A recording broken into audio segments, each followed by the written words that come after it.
Baik, Assalamualaikum warahmatullahi wabarakatuh. Selamat pagi, salam sejahtera bagi kita semua. Pada pertemuan ini pertemuan yang ketiga ya, kita masih dalam suasana belajar di rumah atau BDR atau daring. Jadi materi hari ini itu adalah pengukuran besaran fisika. Minggu lalu kita sudah belajar tentang besaran dan turunan, dimensi, angka penting. Dah itu aja ya. Sekarang kita belajar mengenai pengukuran besaran fisika. Pengukuran besaran fisika berarti yang berhubungan dengan besaran apa aja. Ada panjang, ada waktu, ada massa, dan lain sebagainya. Yang pertama dulu pengukuran panjang. Pengukuran panjang ini bisa diukur menggunakan 3 alat pengukur. Yang pertama ada mistar. Mistar itu digunakan biasanya untuk mengukur panjang atau lebar suatu benda. Kemudian yang kedua ada jangka sorong. Jangka sorong ini digunakan untuk mengukur diameter benda baik luar maupun dalam. Misalkan tutup botol. Nah, tutup botol itu kan berbentuk lingkaran tuh, tidak bisa kan diukur menggunakan mistar. Jadi ada alat ukurnya yang dinamakan jangka sorong. Kalau diameter luarnya yang bagian luar tutup botolnya itu, kalau bagian dalam yang di dalam adalah lingkaran di dalam. Nah, kayak apa sih penampakan jangka sorong? Nah, kayak ini. Bentar. Nah, adalah yang di atas nih, yang ini. Ini untuk mengukur diameter dalam. Dan ini untuk mengukur diameter luar. Ini contohnya dia mengukur suatu apa nih yo? Kancing deh kayaknya, kancing baju. Diukur diameter luarnya. Nah, nanti terbaca angkanya di sini. Ini ada 2 skala ya. Yang pertama ada skala nonius itu yang di bawah. Ini yang ini. Dan skala utama nih yang di atas, yang besar.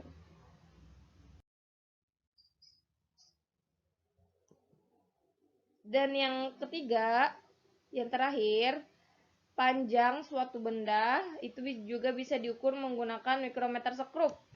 Mikrometer sekrup ini sama sih sebenarnya untuk mengukur diameter sebuah benda, namun ini yang diameternya itu lebih kecil.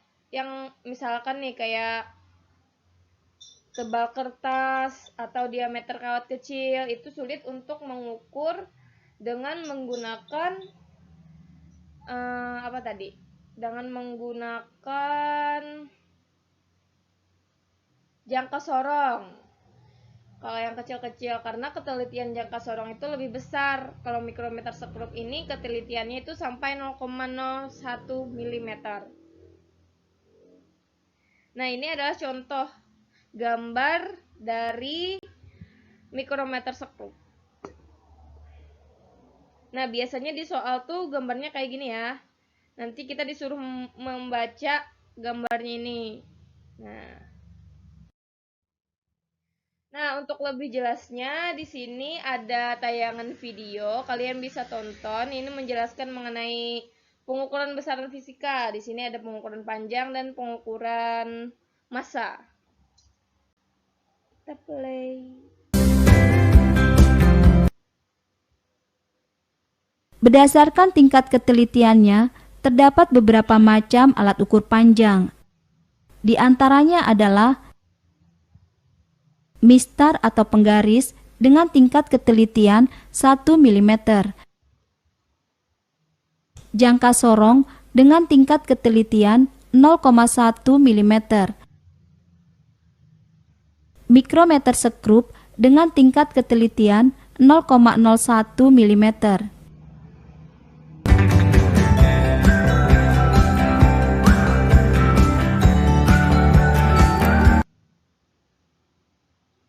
Jangka sorong memiliki rahang tetap dan rahang sorong atau geser yang berpasangan membentuk rahang luar dan rahang dalam. skala panjang yang tertera pada rahang tetap disebut skala utama, sedangkan skala pendek yang tertera pada rahang sorong disebut nonius. Jangka sorong juga memiliki tangkai besi.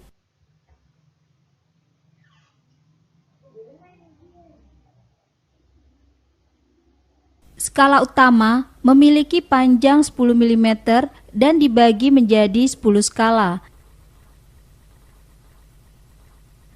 Sehingga panjang satu skala pada skala utama adalah 10 mm per 10 sama dengan 1 mm.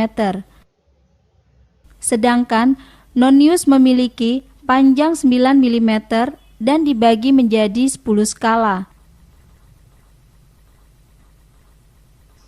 Sehingga panjang satu skala nonius adalah 9 mm per 10 sama dengan 0,9 mm. Dengan demikian, selisih skala dari skala utama dengan skala nonius adalah 1 mm dikurangi 0,9 mm sama dengan 0,1 mm. Jangka sorong dapat digunakan untuk mengukur panjang suatu benda, diameter dalam dan luar, serta kedalaman tabung. Rahang dalam digunakan untuk mengukur panjang suatu benda dan diameter luar tabung.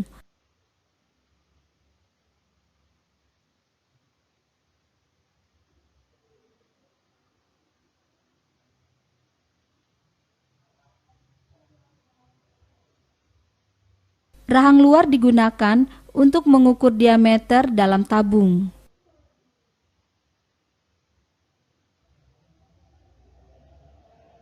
Tangkai besi digunakan untuk mengukur kedalaman tabung. Dan perhatikan bacaan jangka. Klik benda jika ingin mengukur.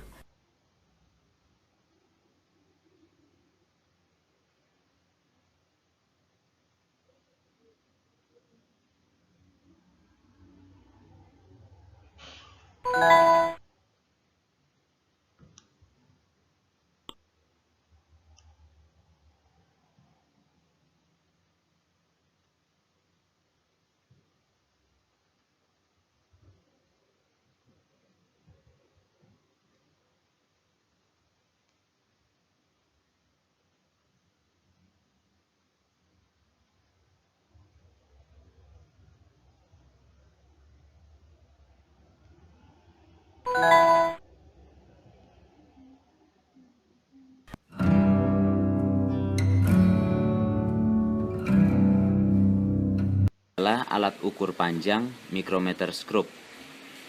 Ini bentuk simulasinya. Bisa juga di dalam laboratorium kita bisa menggunakan secara real. Ini micrometer scope adalah jenis alat ukur panjang. Kita bisa menyelesaikannya dengan mudah apabila kita mengetahui cara membaca skalanya. Saya akan perkenalkan kepada teman-teman untuk membaca skala pada micrometer scope. Yang pertama kita harus mengetahui mana skala utama, mana skala nonius. Sebelum membaca skala utama dan skala nonius, kita harus tahu dulu berapakah tingkat ketelitian untuk micrometer scope. Alat micrometer scope ini memiliki tingkat ketelitian adalah 0,01 mm. 0,01 mm. Teman-teman harus ingat itu, 0,01 mm. Baik. Sekarang kita harus mengetahui mana skala utama, mana skala nonius. Skala utama teman-teman harus melihat yang ini. Ini adalah skala utama. Bagaimana cara untuk melihat skala utama adalah dengan cara melihat garis tepi yang ada ini. Garis tepi ini menunjukkan bahwa skala utama yang ditunjukkan. Untuk contoh, berapa skala utama? Kalau seperti ini, dia menunjukkan angka 10 mm. Oleh karena itu cara membacanya adalah 9, 9,5, dan ini adalah 10. Ini adalah angka 10. Dalam skala micrometer scope ini dibaca 10 mm. Jadi skala utamanya adalah 10 mm. Jika seperti ini adalah 9 mm. Jadi ini 9. Karena belum sampai di angka setengah, skala setengah seperti ini, maka dia tetap dibaca sebagai 9 mm. Oke, jadi skala utamanya adalah ini. Untuk membaca skala nonius, kita harus memperhatikan skala yang ini. Ini adalah skala nonius. Skala nonius yang ditunjukkan adalah angka 49. Ini 45, 46, 47, 48, 49. Ini adalah skala 49. Bagaimana cara membacanya adalah lihat garis yang hitam ini. Apabila dia menunjukkan garis rata ini, itu adalah skala nonius. Ini adalah 45, 46, 47, 48, dan 49. Itulah adalah skala nonius. Oleh karena itu, dalam pembacaan skalanya adalah skala utamanya adalah 9, skala noniusnya adalah 49. Seperti ini. Itu adalah cara membaca skala utamanya. Oleh karena itu, hasil pembacaannya adalah skala utama ditambah dengan hasil kali antara skala nonius dengan tingkat ketelitian. Oleh karena itu, skala utama yang dihasilkan adalah 9. Skala noniusnya adalah 49. 49 dikali dengan 0,01 hasilnya adalah 0,49. Oleh karena itu, hasil pembacaannya adalah 9 ditambah dengan 0,49 adalah hasilnya adalah 9,49. Maka kita lihat 9,49.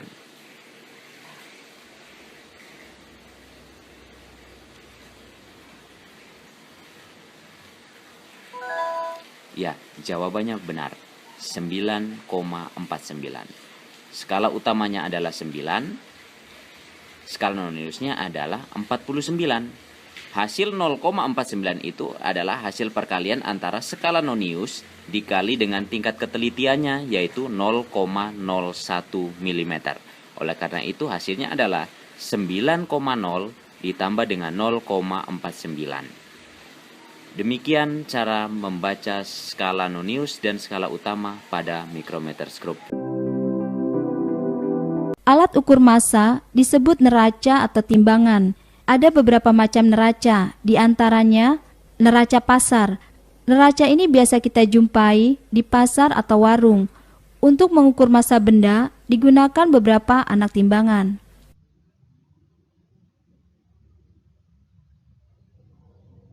Neraca 3 lengan. Neraca 3 lengan umumnya digunakan di laboratorium. Benda yang diukur diletakkan pada timbangan, lalu ketiga penunjuk digeser-geser hingga tercapai ke set timbangan. Jumlah nilai dari ketiga penunjuk adalah hasil pengukuran benda. Neraca elektronik. Neraca elektronik sangat praktis karena dapat langsung menampilkan hasil pengukuran pada layar. Neraca ini bisa kita jumpai di supermarket untuk menimbang buah atau sayuran.